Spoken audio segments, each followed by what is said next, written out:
Bago lang gid nahuman ang misa, guys. Karon mag-start na sad og procession. Ilibot ang mga estampa sa inahan sa kanunayang panabang. Tara guys. Mga estampa ni siya guys, kada chapel. Halos tanan nga baryo na ay mga chapel sa usa ka barangay usay na isa ka chapel, duha tulo ana na.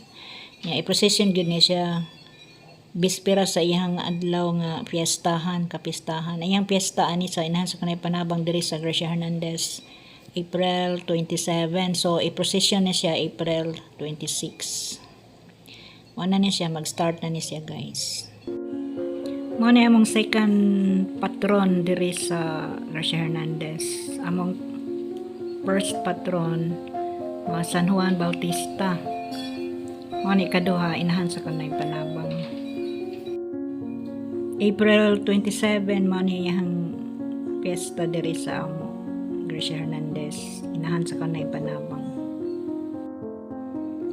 Happy Fiesta, inahan sa kanay panabang.